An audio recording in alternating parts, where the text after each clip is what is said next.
English vocabulary के बाद math करेंगे। मैथ के बाद फिर हम पाकिस्तान के बारे में, पाकिस्तान की जो बाउंड्री लाइन के साथ हमने आगे डिस्कस करना है जनाब आज पाकिस्तान के एरियाज़ के बारे में, ठीक है। अच्छा जी, कल जनाब हमने जो लिखा था वोकेबलरी के अंदर,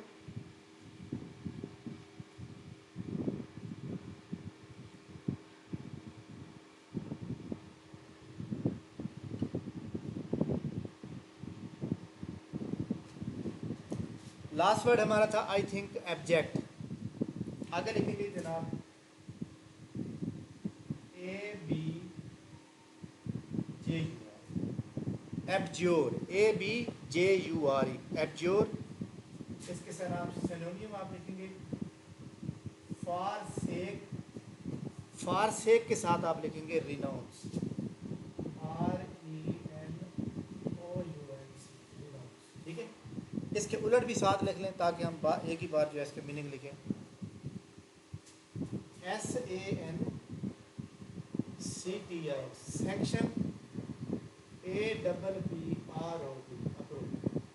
अच्छा जी, एब्ज्योर का मतलब क्या होता है? ABJUR, एब्ज्योर का मतलब होता है जनाब तर्क, तर्क। फॉरसेक माफ कर देना, ठीक है, छोड़ देना भी होता है, छोड़ देना, ठीक है। RENOUNCE, renounce. रिनाउंस का मतलब होता है जनाब मुरम्मत करना भी होता है, और मतलब है कि तर्क करना भी होता है, मुरम्मत करना भी होता है। सेक्शन का मतलब होता है पाबंदी। आप जनाब एक चीज़ के पाबंद हैं, आप बंदे नहीं हैं। अप्रूव का मतलब होता है मंजूरी। जब गवर्नमेंट जो है नई नौकरियों की जनाब वाला वो करती है, सेक्शन करती है, तो वो पाबंद कर देती है कि इनकी जॉब आगे आनी है। तो गवर्नमेंट जो है सेक्शन का मतलब अप्रूव करना, यानी सेक्शन का मतलब पाबंदी, पाबंदी को आप इस मीनिंग में लेंगे यानी मंजूर कर लेना, ठीक है। आगे लिखो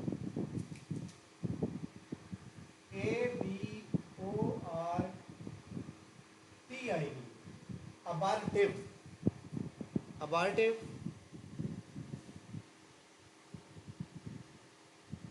VAIN, when, unproductive, unproductive.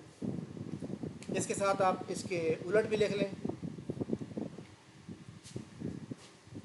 FRUIT, fruitful और प्रोडक्टिव। अच्छा जी, अबार्टिव का मतलब होता है जनाब अधूरा, नामुकम्मल। वेन का मतलब होता है खाली, ठीक है। अनप्रोडक्टिव का मतलब होता है गैर पैदावार, गैर पैदावार। फ्रूटफुल का मतलब क्या होता है? फ्रूटफुल का मतलब होता है जनाब ज़रखेज़, ज़रखेज़। और प्रोडक्टिव का मतलब होता है पैदावार, यानी ऐसी चीज़ जो आपको पैदावार, ठीक है। नेक्स्ट, नेक्स्ट लिखेंगे जनाब एब्जॉर्ब, ABSOLV, एब्सॉल्व, फॉरगिव और पैराडन, PARDON, पैराडन। उलट लिख लें,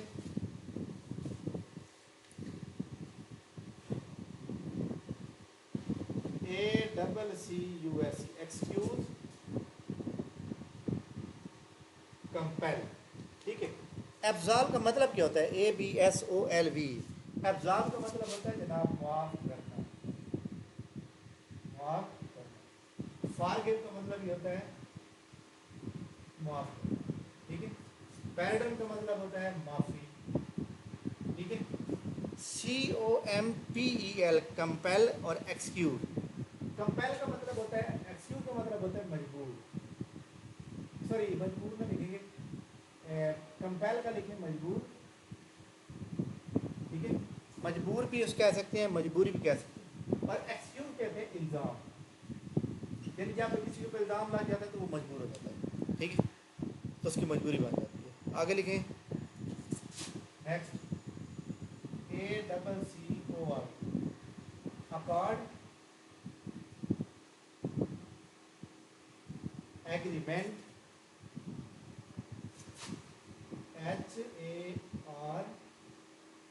HARMON, हारमनी, और हारमनी के साथ लिखेंगे जनाब डिस्कॉर्ड, DISCOR, डिस्कॉर्ड। अकॉर्ड किसे कहते हैं जनाब? अकॉर्ड कहते हैं, याद रखिएगा, ACCORD, अकॉर्ड कहते हैं मुआहदे, किसको कहते हैं? मुआहदा। एग्रीमेंट का मतलब ये होता है मुआहदा। हारमनी का मतलब होता है हम आंगी, हम आंगी भाईचारे को भी कहते हैं। डिस्कार्ड का मतलब होता है इख्तलाफ, डिस्कार्ड का मतलब क्या होता है? इख्तलाफ। अच्छा जी, नेक्स्ट,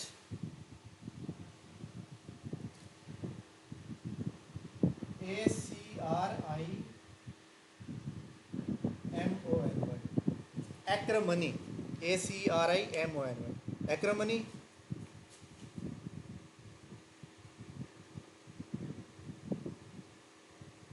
हार्शनेस, और हार्शनेस के साथ आप लिखेंगे बिटरनेस, BITTERNESS, बिटरनेस। इसके साथ आप इसके उलट भी लिख लें, कर्टिसी और बेनवलेंस, COURTSE,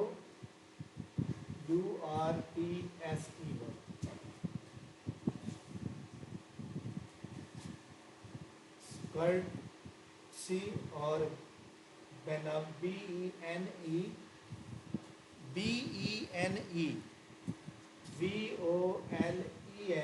बेनवलेंस। अच्छा जी, एक्रम मनी का मतलब क्या होता है? एक्रम मनी का मतलब होता है ACRIMONY, सख्ती। एक बंदा जनाब घर में बहुत ज़्यादा सख्ती करता हो तो क्या आपको पसंद आएगा? नहीं आएगा, सख्त सख्त है, आपको कड़वा लगेगा। हार्शनेस का मतलब ये होता है सख्ती। बिटरनेस का मतलब होता है कड़वा, ठीक है। कर्टिसी का मतलब क्या होता है? कर्टिसी का मतलब होता है नवाजिश। क्या होता है? नवाजिश। बेनवलेंस का मतलब होता है करम फरमाना, मौला ने करम फरमाना, करम। आखिरी मीनिंग ऐड करेंगे आप लोग,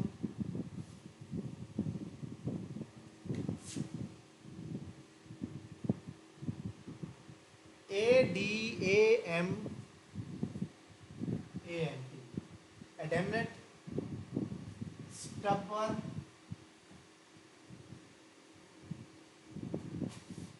और स्टबर्न के साथ आप लिखेंगे एक लफ्ज़ और इनफ्लेक्सिबल, INFLEXIBL,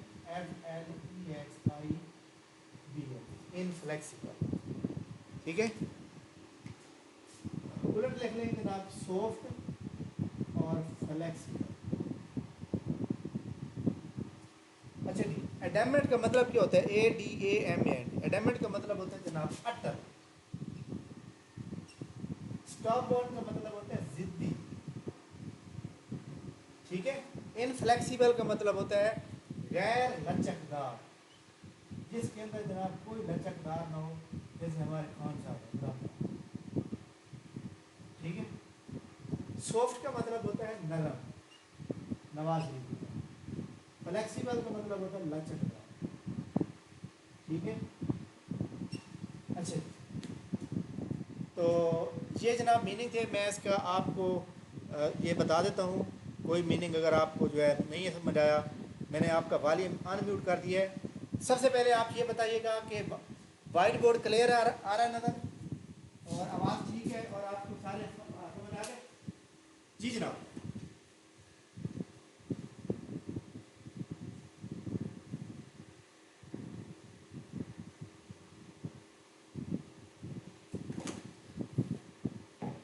जी क्या कह रहे हैं?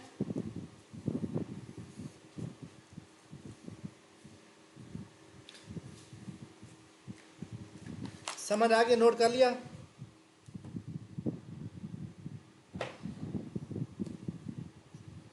चले ठीक हो गया जनाब। मैं जनाब अपना इसकी पिक्चर बना लूँ, ठीक है। अच्छा जनाब, ये बात याद रखिएगा कि फॉर एग्जाम्पल मैंने बताया कि what is the सिनोनियम of Discord, तो डिस्कॉर्ड में ये कोई मीनिंग हो सकता है। अगर मैं पूछता हूँ कि ये बताइएगा जनाब पैराडाइम का सिनोनियम क्या है, इन दोनों में से कोई हो सकता है। अगर मैं सवाल में ये दे दूँ कि प्रोडक्टिव का सिनोनियम क्या है, तो ये होगा। प्रोडक्टिव का एंटोनियम यानी उलट किया तो इधर होगा। ये इनके उलट है, ये उनके उलट है आपस में। ये समझ आ गई बात की नहीं आई?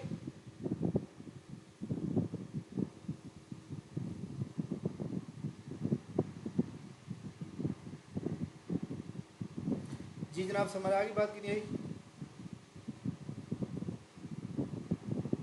क्योंकि आज मैंने एक सवाल दिया था वोकैबुलरी का, तो सब ने तकरीबन मेरे ख्याल में गलत किया हुआ था। खैर कोई नहीं, एक स्टूडेंट ऐसा भी आया था जिसके पूरे नंबर थे 100/100। खैर और उनके भी आ जाएंगे, अभी तो मैंने कुछ चेक नहीं किए थे। अच्छा जी, अबार्टे का मतलब होता है अधूरा, नामुकम्मल। मैं आपकी बात बताऊँ ना, ये जो मतलब है कि बच्चे मुकम्मल पैदा नहीं होते, यानी कि मतलब गिर जाते हैं, उसको अबार्टे कहते हैं, नामुकम्मल, ठीक है, अधूरा। अक्सर इसका मतलब ये इस मीनिंग में भी आ जाता है, ठीक है।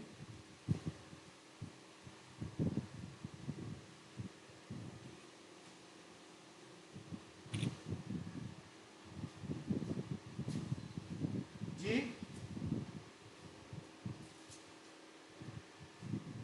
जी, दोबारा बताएं।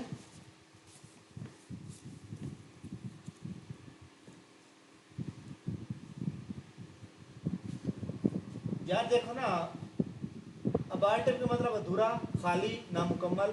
वेन खाली, अनप्रोडक्टिव गैर पैदावारी। फ्रूटफुल दरखेज, प्रोडक्टिव पैदावार, यानी पैदावार जो पैदावार देता हो, यानी कि उसके फायदा हो, ठीक है। जी जनाब, क्लियर? आगे चलें।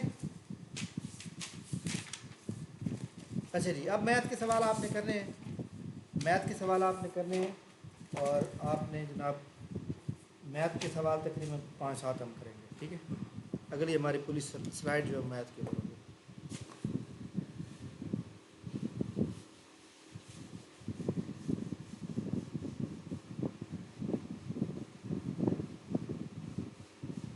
जी जी, कौन सा सवाल सवाल बताइए।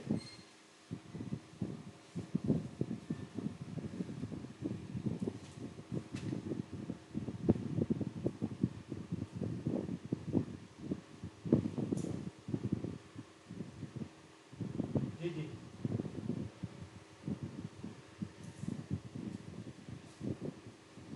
हाँ जी, मैं आपको एक, जी जी, आपका ना मैं पॉइंट यहीं पे क्लियर कर देता हूँ आपको। चलो शुक्र है, वर्डिंग याद है। 10 लीटर पानी है, 10 लीटर उसमें दूध मिला, 10 लीटर दूध है, दूध से मैं पानी मिला दे, टोटल कितना हो गया? 20।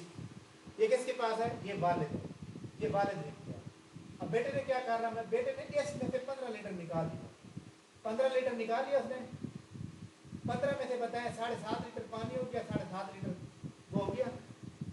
अब बेटे ने मजीद जो है, जी जी मतलब, जी जी, अब बेटे ने 5 लीटर पानी मिलाया है, 5 लीटर इसमें मिला दे तो ये 12 5 ही बन जाएगा। ठीक है।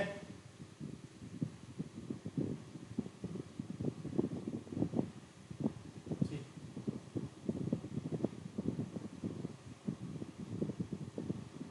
और नहीं नहीं, आपने सवाल पूरा नहीं पढ़ा आपने।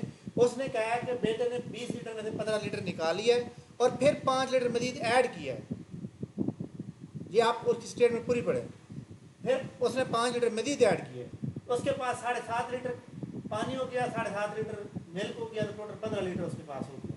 जब 7.5 लीटर पानी है तो 5 लीटर मजीद ऐड किया, तो 12.5 हो गया। उसने निकाला नहीं है, उसने ऐड किया ये। जी जी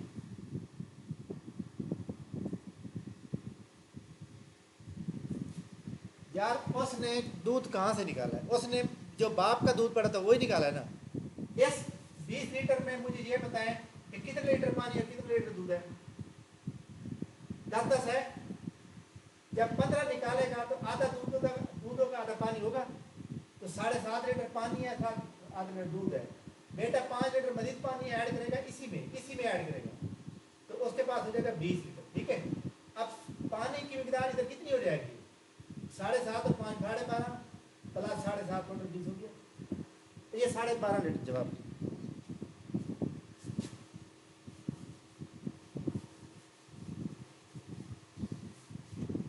चले कोई बात नहीं, आप चले कोई बात नहीं। देखें क्वेश्चन नंबर जनाब फर्स्ट, शुरू में हम थोड़ा सवाल आसान करते हैं, उसके बाद फिर हम थोड़ा मुश्किल करते हैं।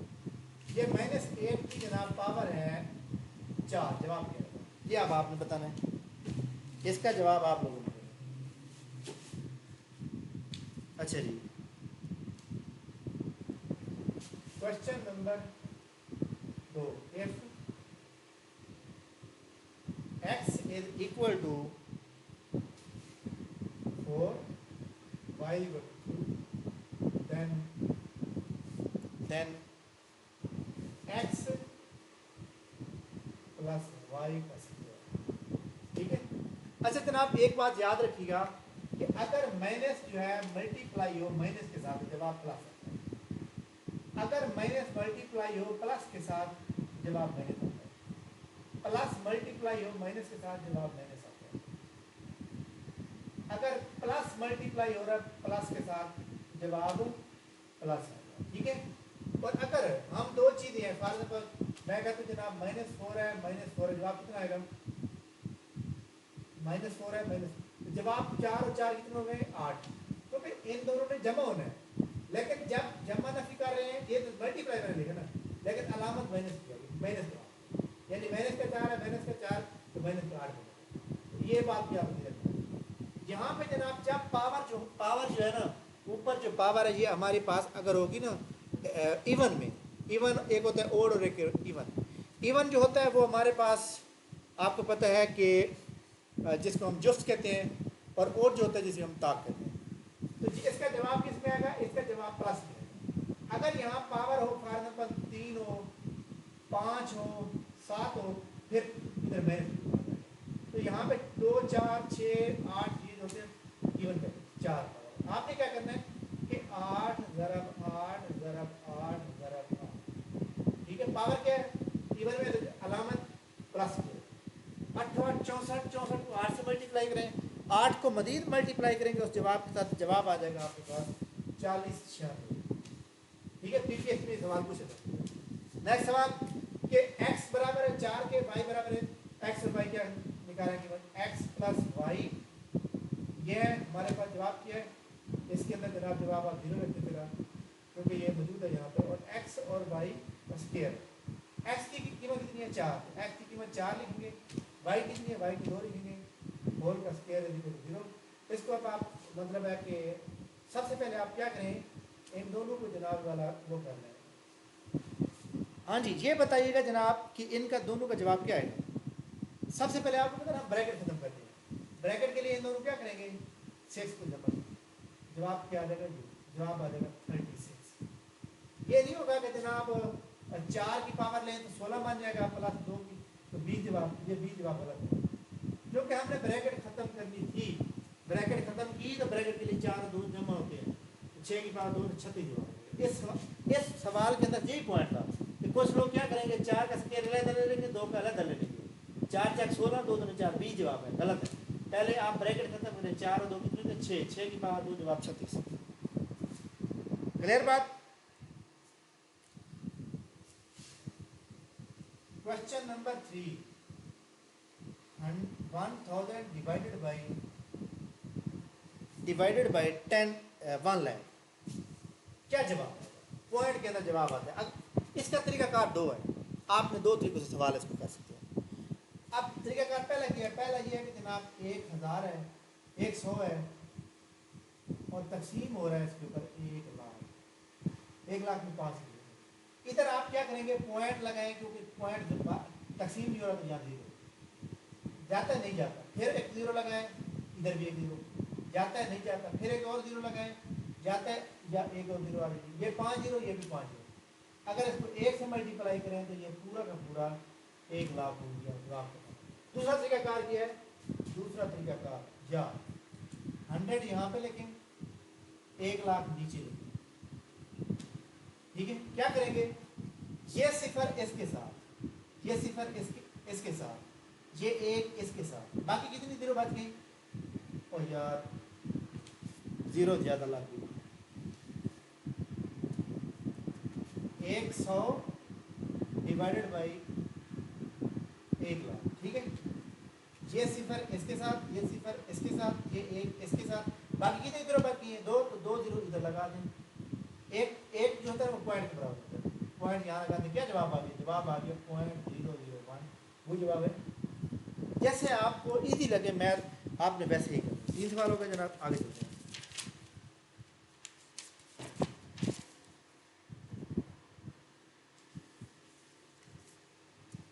नहीं कैलकुलेटर इस्तेमाल नहीं करना, कैलकुलेटर इस्तेमाल नहीं करने देते, ठीक है। क्वेश्चन नंबर जनाब 4 है जी, 14, 28, 20, 40, 32, फिर जनाब 64, आगे क्या जवाब आएगा।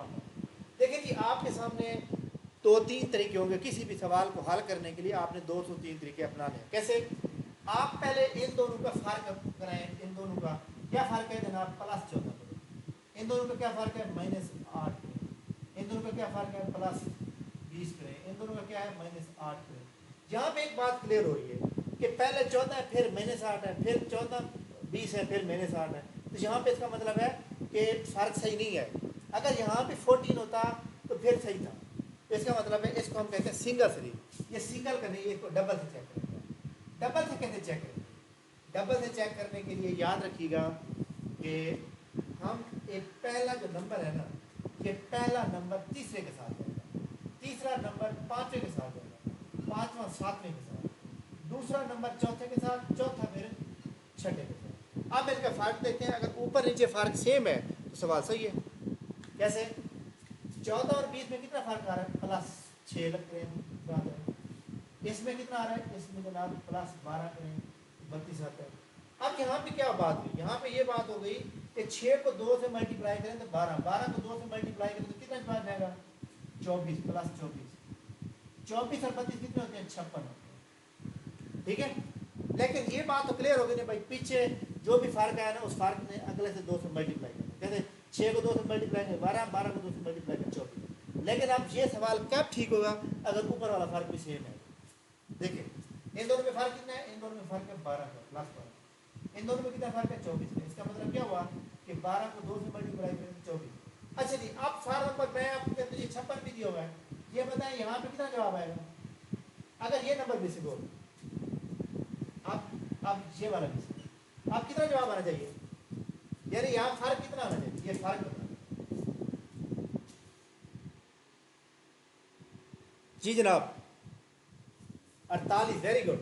12, 24, 24 दोनों 48, 48 और 64 कितने होते हैं, 48 और 64 कितने होते हैं, 36 निकालें तो 112। जी जनाब, ये सवाल की समझ आ गई।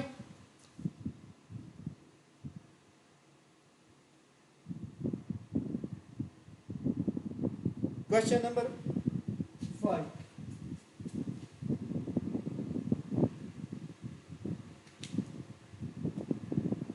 वो कहते हैं जी 8 मशीन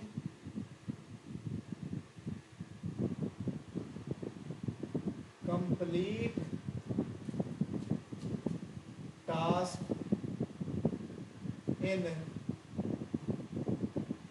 10 days, 10 days, ठीक है। 16 machine can do this in how many days।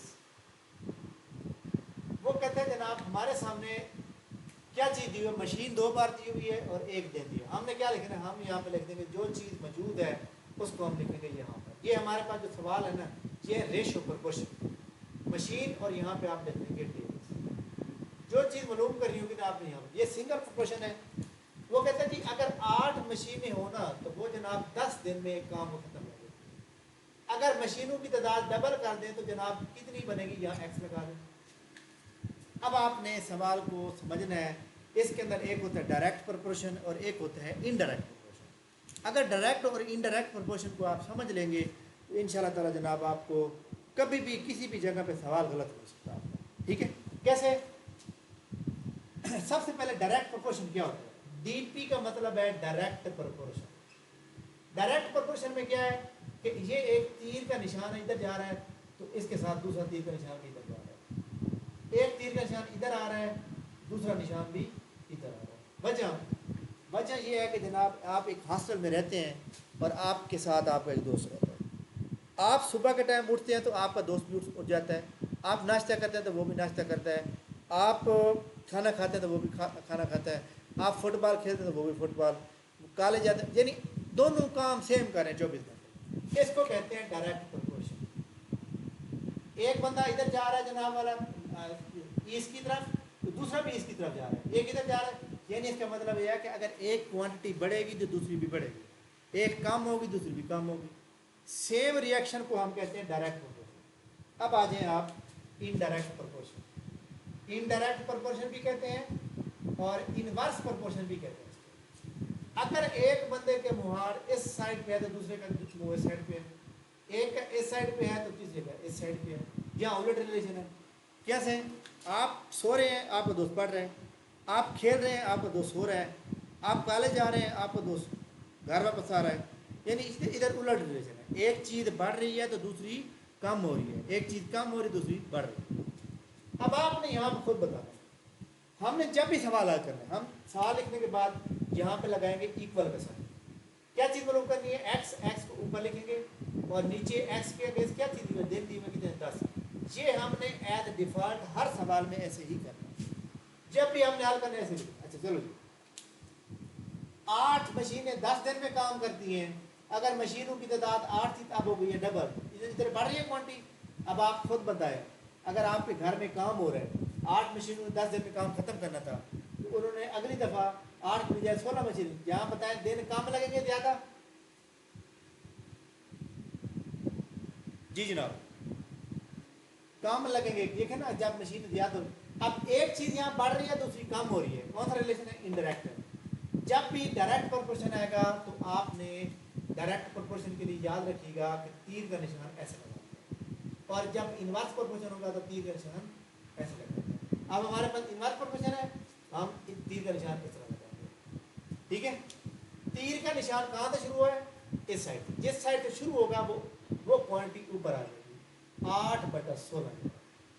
जी ना, किसी बंदे को इस पॉइंट की समझ आए तो बता दे अभी। एनीवन?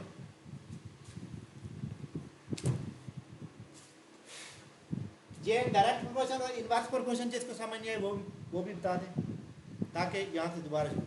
मैं दोबारा बता देता हूँ। डायरेक्ट प्रोपोर्शन में अगर एक क्वांटिटी बढ़ेगी तो दूसरी भी बढ़ेगी, जैसे 8 से 16 की है तो ये भी बढ़नी चाहिए, जो डायरेक्ट होता है। इनवर्स में क्या है? अगर ये चीज़ बढ़ेगी तो ये कम होगी, और ये भी हो सकता है अगर ये चीज़ कम हो रही है ये बढ़ रही है, यानी दोनों सूरतें हो सकती हैं। अब बताएं जनाब, 8 मशीनें 10 दिन में काम खत्म कर रही हैं। देखिए मैं आपको मिसाल देता हूँ छोटी सी, आपको इंटरेस्टिंग मिसाल, ताकि आपको याद रहे। आपकी शादी हो रही है, आपके घर वालों ने या आपके ससुराल ने कहा जी आप पहले मकान बनाएं। आपने क्या किया? 8 बंदे काम कर रहे हैं, 10 दिन में काम खत्म होना है। आप कहते नहीं यार काम जल्दी खत्म होना चाहिए, मुझे बड़ी जल्दी है, मैंने सऊदी रख जाना। तो आप क्या करेंगे? बंदे ज़्यादा लगाओ। बंदे जब ज़्यादा लगेंगे, 16 हो जाएंगे, तो दिन कितने लगेंगे? ऑटोमेटिक कम होते जाएंगे। तो लिहाजा जब 8 से 16 क्वांटिटी बढ़ रही है, इधर कम हो रही है, एक साइड से बढ़ रही है दूसरी साइड से कम हो रही है, तो कौन सा रिलेशन हुआ? Inverse proportion. इनवर्स प्रोपोर्शन के लिए आपने तीर का निशान इस तरह लगाना है नीचे, जैसे ये लगाना है। ठीक है, तीर का निशान कहाँ से शुरू हुआ? इधर से। मैंने ऊपर से बनाना शुरू किया, ऊपर से बनाया तो ऊपर वाली जो क्वांटिटी है वो ऊपर आ जाएगी, 8/16। जी जनाब, समझ आ गई? अच्छा जी, अब हम क्या करेंगे? इसको क्रॉस मल्टीप्लेक्शन करेंगे। 8 × 10 और 16 × x, ये 80 हो जाएगा, ये 16x हो जाएगा, ये 16x हो जाएगा। 16 को दोनों साइड पे डिवाइड कर दें, इधर भी इधर भी, तो ये जनाब हमारे पास क्या हो गया कि 16 16 से कैंसिल, बाकी बच गया एक्स 16 एकम 16 16 5 80। अब मुझे एक बात का थोड़ा सा खुद जवाब दें, 8 मशीनें 10 दिन में काम खत्म कर रही हैं, मशीनें डबल हो जाए तो दिन डबल कम नहीं हो जाएंगे? 5 दिन जवाब आ गया जी। मतलब कॉमन सेंस वाली बात है। और याद रखिएगा सवाल में कभी भी अपने अमल से नहीं करता, मैं वैसे वहीं पे अंदाज़ा लगाता हूँ जनाब इसका ये हुआ तो ये हुआ, वहीं पे हाथ पे जो है ना कटिंग करके ना जवाब निकाल लेता हूँ। ये हुनर आप खुद भी सीखेंगे तो इंशाल्लाह ताला आपको जो है आ जाएगा जनाब, ठीक है। आखिरी सवाल जनाब,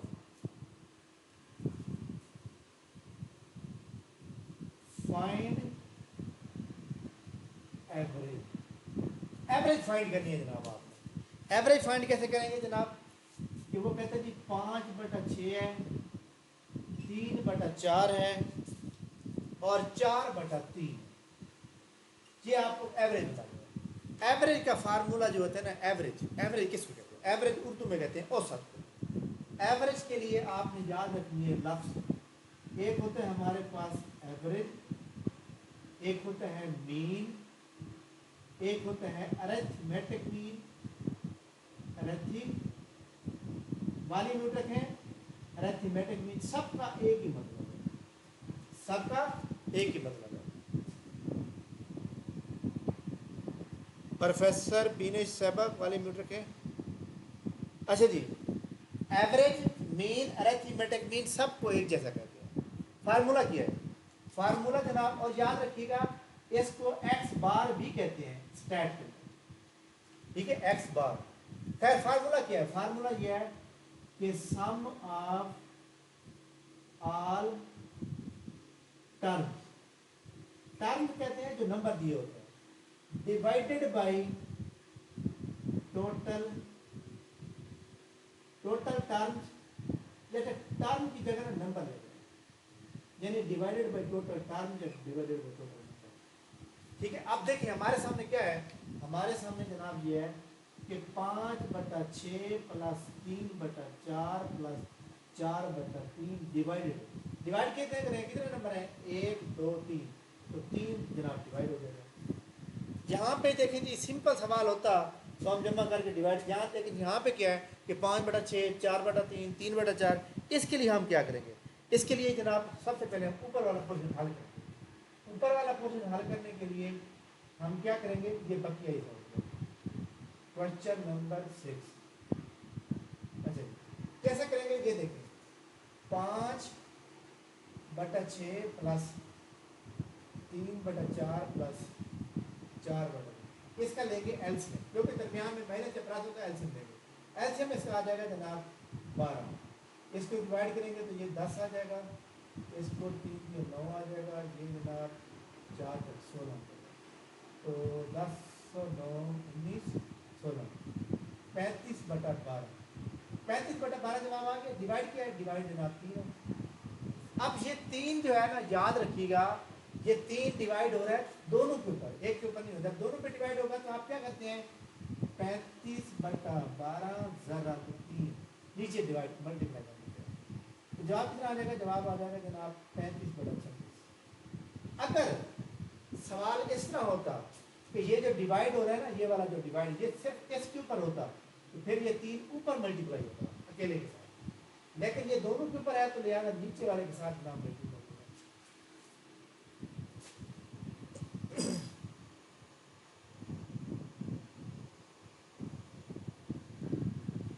जी जनाब समझ आ गई बात की नहीं आई?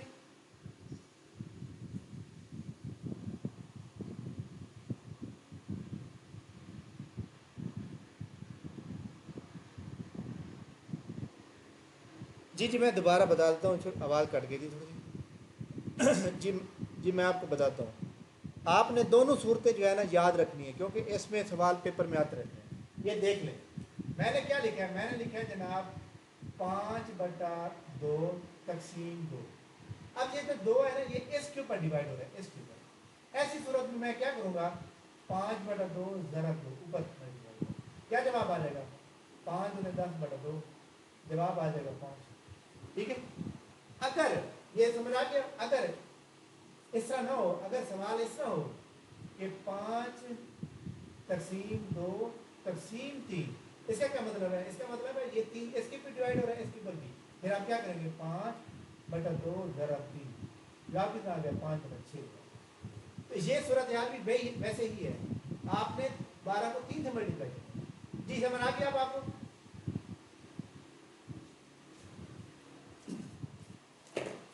जी जनाब बताइए, समझ आ गई मैथ की? अगर किसी बंदे को इसमें से कोई पर्सन ऐसा है जो नहीं समझ रहा है जनाब, तो मैं अभी बताने को तैयार हूँ।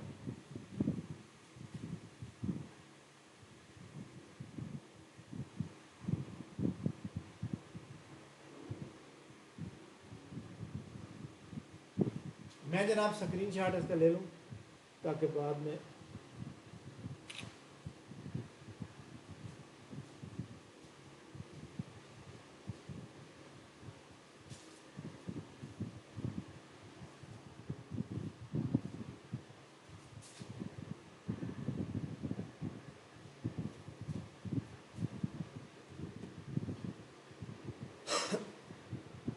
जी जनाब रिमूव कर दूं? जी जी ये बताइएगा जनाब, ये बताइएगा कल हमने क्या चीज़ पढ़ी थी?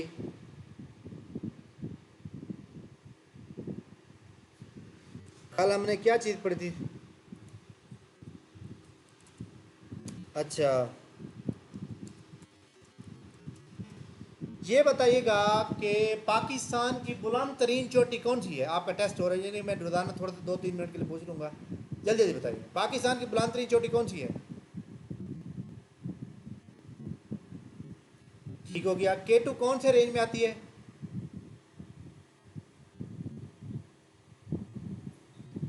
पराक्रम रेंज में। अच्छा ये बताइएगा कि बराड पीक कौन सी रेंज में आती है? बराड पीक कौन सी रेंज में आती है? पराक्रम में। ये ठीक हो गया। ये बताएं 7690 मीटर किसकी हाइट है? 7690 मीटर या 7705, 7705 या 7690 मीटर किस चोटी की हाइट है?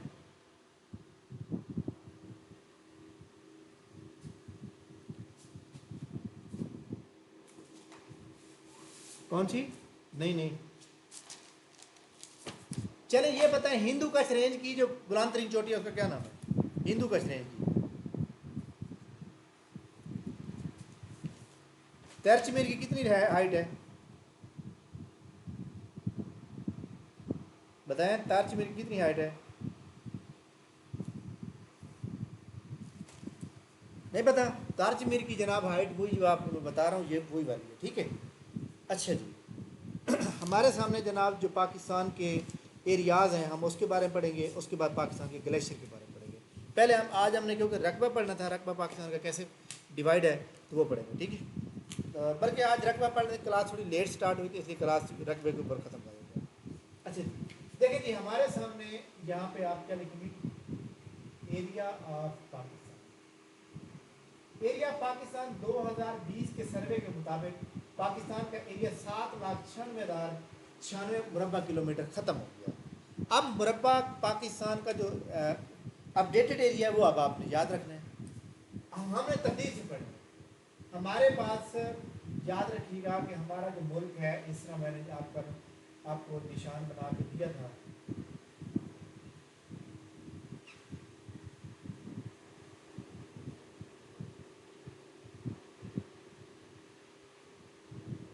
ठीक है, तो ये हमारे पास हमारा मुल्क है।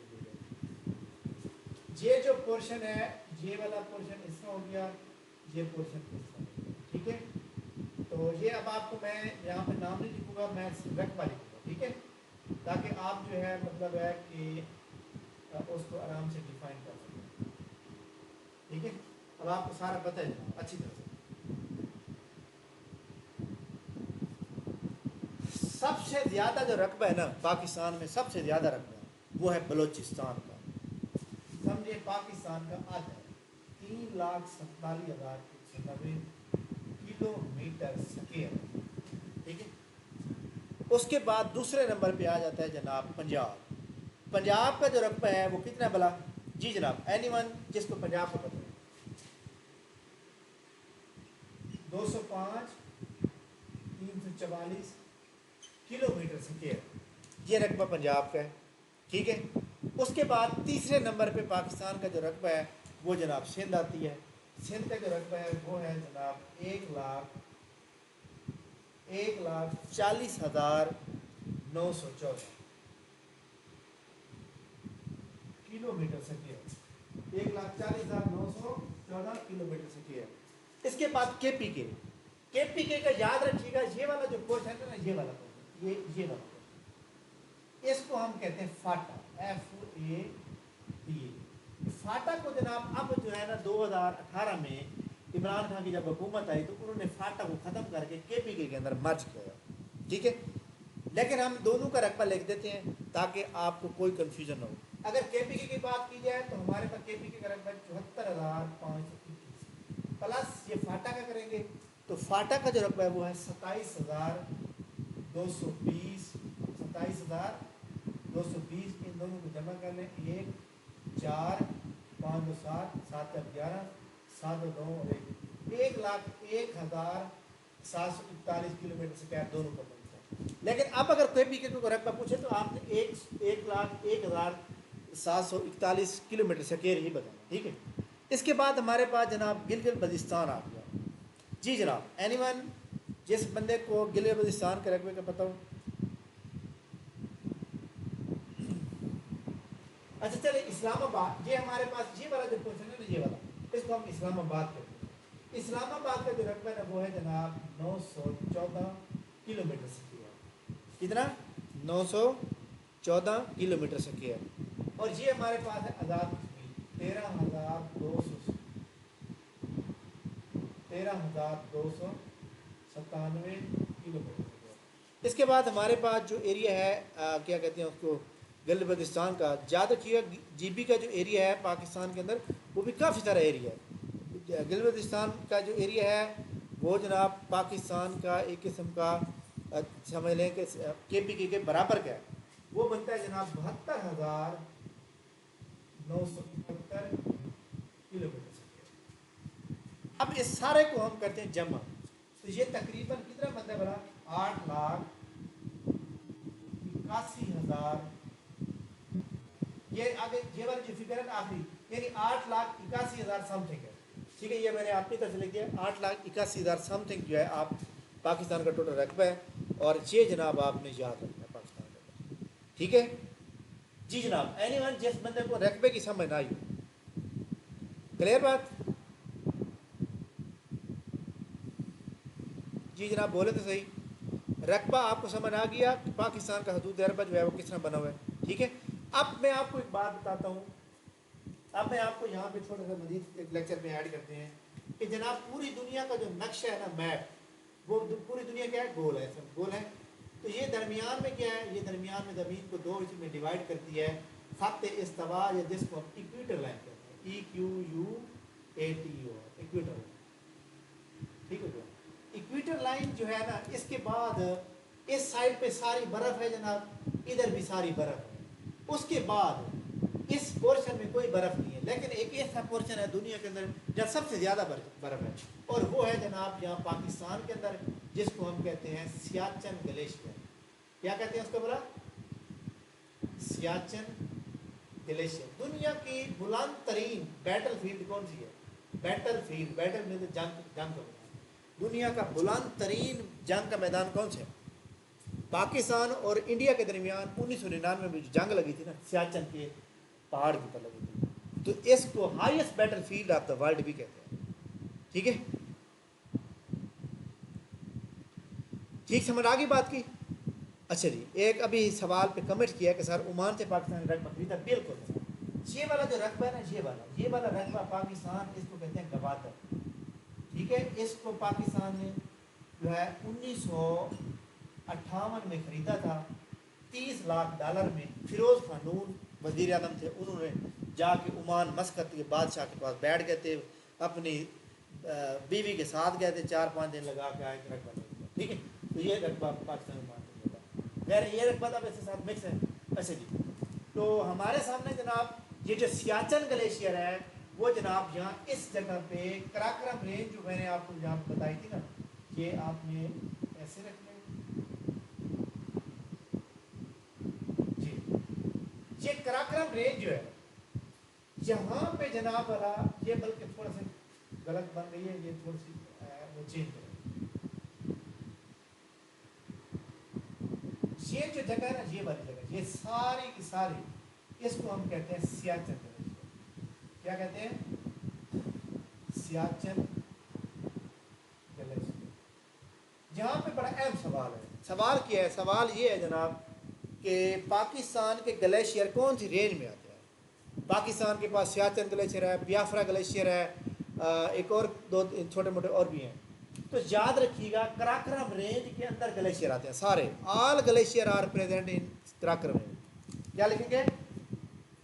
All GLACIER glacier presented in, या प्रेजेंटेड इन ना लिखें बल्कि लाई लिखें। जब प्रेजेंटेड कोई बात नहीं, कराक्रम, ठीक है। सियाचन ग्लेशियर जो है, पाकिस्तान का जो सियाचन ग्लेशियर है, अब यहाँ पे एक अहम सवाल ये है कि ये जो हमारे पास दुनिया के है ना, जिसे इसको कहते हैं पोलर जोन। पोलर, ये हम कल हमारा लेक्चर है इसके ऊपर, पोलर जोन इसको भी कहते हैं पोलर। ये सवाल पेपर में आता है कि जनाब पोलर जोन के बाद दुनिया का सबसे ज़्यादा लार्जेस्ट ग्लेशियर कहाँ पर है? तो वो पाकिस्तान के सियाचन ग्लेशियर। अब मैंने नक्शे के अंदर आपको इसलिए लिख के दिया है ताकि आप जो है कभी भी ना भूलें, ठीक है। तो लिहाजा अब ग्लेशियर क्या होता है इसके बारे में पहले लिखें। थोड़ा सा मैं ग्लेशियर के बारे में पढ़ा देता हूँ। नेक्स्ट लेक्चर हमारा जब होगा मंडे वाले दिन, फिर हम यहाँ से शुरू करेंगे। व्हाट इज, जी, ये जो एरिया है ना, ये जब कल हम नक्शा पढ़ेंगे ना, तो उसमें बताऊंगा कि इस कितने मतलब एंगल से जो है वो मतलब है कि वो पोलर जोन शुरू होते हैं, कितने पोलर से इक्वेटर लाइन शुरू होती है, ये सारी कल मैं बताऊंगा।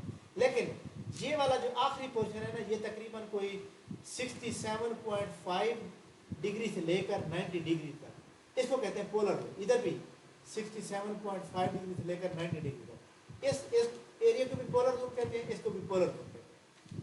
यहाँ भी सारी बर्फ है, यहाँ भी सारी बर्फ है। पोलर जोन के बाद which is the largest area of the glacier is present in Pakistan, that is called glacier Siachen. Clear होगी बात? जी मैडम आपको क्लियर होगी बात? अभी आप कुछ, अच्छा जी। इसके बाद एक अहम तरीन सवाल ये है कि व्हाट इज ग्लेशियर। ग्लेशियर क्या होता है? ग्लेशियर के बारे में जनाब याद रखिएगा, आपने छोटी सी डेफिनेशन लिखनी है। इधर लिखें ग्रेविटेशनल फोर्स,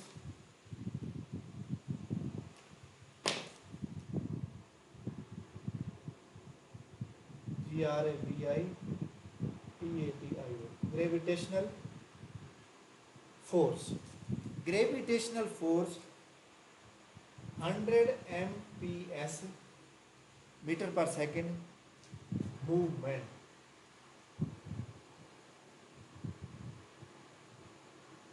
ठीक है। और दूसरा आप क्या लिखेंगे? वेट, वजन होता है, वजन ही होता है जनाब, ठीक है। दुनिया में पहले नंबर पर ग्लेशियर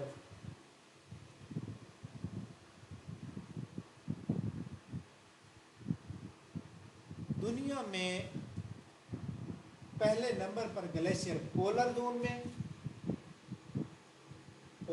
में, और उसके बाद पाकिस्तान में है। तो उसके बाद किस में है भला? पाकिस्तान में दुनिया में दूसरे नंबर पर ग्लेशियर। पाकिस्तान में यहाँ पे बल्कि ऐड कर लें, पाकिस्तान में दूसरे नंबर पर मौजूद। ये दूसरे नंबर पर कैसे मौजूद है? अगर हम पूरी इस जनाब वाला वो अमेरिका किसको कहते हैं? गोला, वो पी के फिल्म के अंदर। अगर हम पूरे गोले की बात करें तो पूरे दुनिया की बात करें तो इसमें ग्लेशियर पोलर के बाद दूसरे नंबर पे पाकिस्तान में। अगर हम पोलर से हट के बात करें दुनिया में सबसे बड़े ग्लेशियर पाकिस्तान में। अगर पोलर जोन को हटा दें then Siachen glacier is the largest. जी समझ आ गई?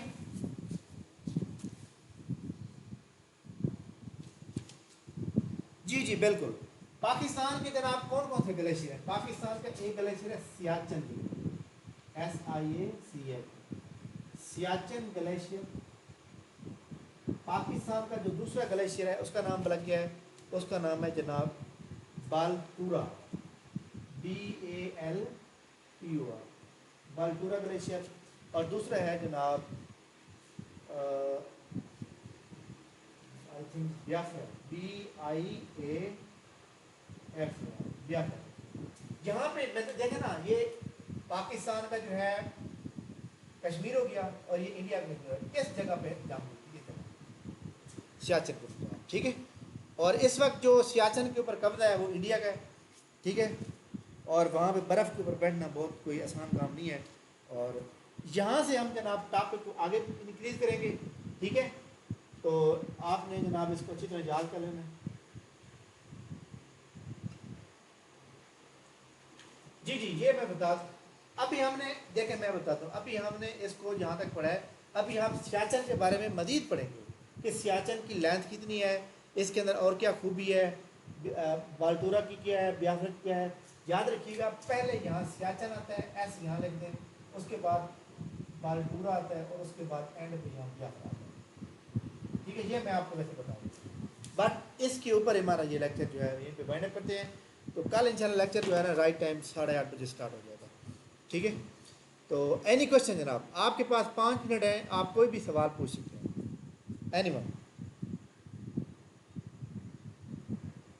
हाँ जब बल्कि मैंने बता ही नहीं है यार, आपने बर्फ़ का बुलाक देखा हुआ है? बर्फ़ का बुलाक, बर्फ़ का बुलाक जनाब, जो कि बर्फ़ जब निकलती है ना कारखाने से तो बहुत बड़ा बुलाक होता है।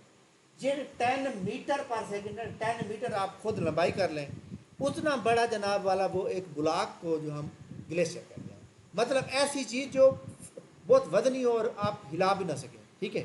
10 मीटर कितने होते हैं? अब आप खुद अंदाज़ा लगा लें कि आपका जो कमरा है 3.5 मीटर का होता है, तो 4 कमरे मिलाएं और 4 कमरों की लेंथ विड्थ मिला के 10 मीटर पर सेकंड इधर और 10 मीटर पर सेकंड हो लंबाई चौड़ाई, तो फिर कितना बड़ा मतलब वो बन जाएगा।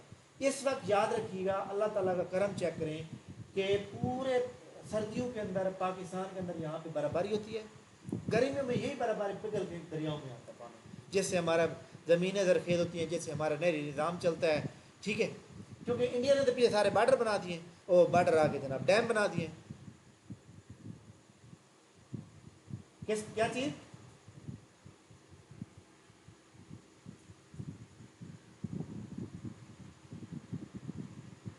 क्या चीज़ मैं बताऊं दोबारा? ग्लेशियर के बारे में?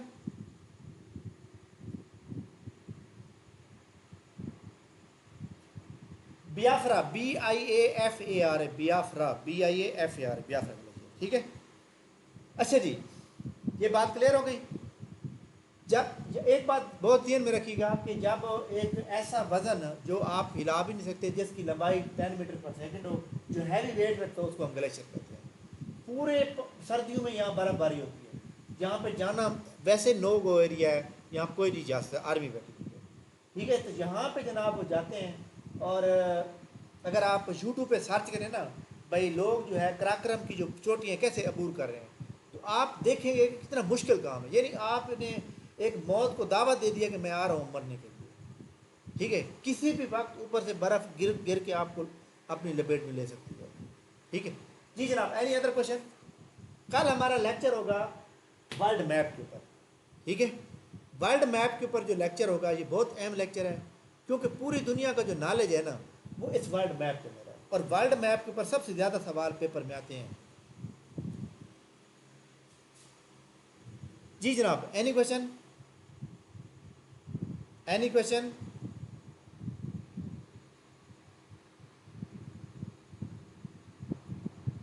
बिल्कुल आती है सर, बिल्कुल आती है, बिल्कुल आती है। Which is the large which is the largest province of Pakistan by area wise. Balochistan, which is the smallest province of the Pakistan area wise. KPK, ठीक है, आगे समझ, ये सारा कुछ आ जाता है। बलूचिस्तान इस्लामाबाद का एरिया आता है, आया है, बलूचिस्तान एजी का आता है, ये इसका आता है, सारे एरिया आते हैं ऐसे।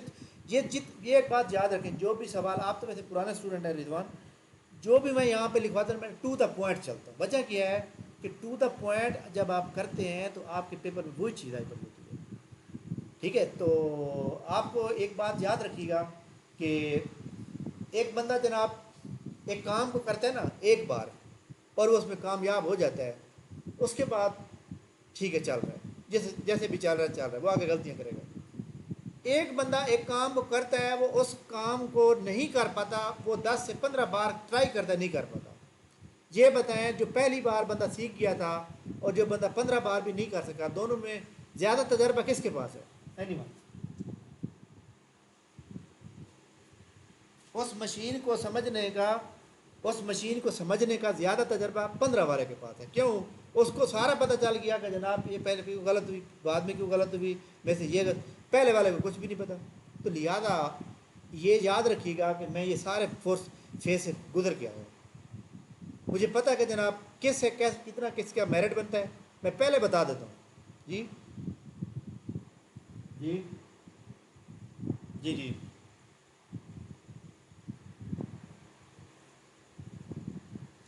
कारपोरल जो है ना, वो मैं बता दूं, कारपोरल का हमारा 5 जुलाई को सेशन होगा, फ्री सेमिनार होगा, और उनका जनरल नॉलेज का सेम यही वाला लेक्चर होगा।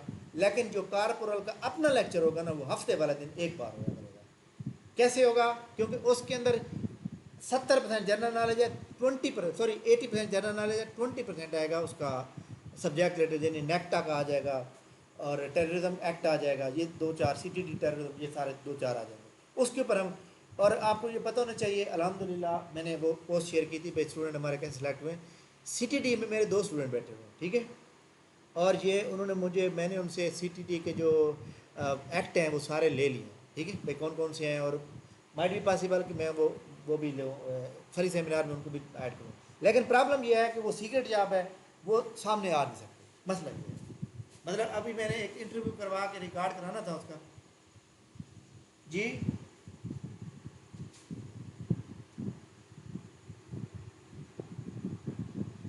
नहीं, वो बहुत आसान होगी यार, एक्ट पढ़ लेंगे ना। फॉर एग्जाम्पल एक सवाल आ गया कि टेररिज्म एक्ट कब पास हुआ, कितनी है उसके जनाब वाला एक्ट हैं टोटल, फलां एक्ट नंबर फलां किसके बारे में, शेड्यूल कितने हैं, चैप्टर कितने, ये सारी चीज़ें बहुत ही हैं, कोई मसले वाली बात। फॉर एग्जाम्पल एक दिया हुआ है जनाब एक्ट है जी 5, एक्ट 5 किसको डिफाइन करता है, तो वो हम जब पढ़ेंगे तो हमें समझ आ जाएगी।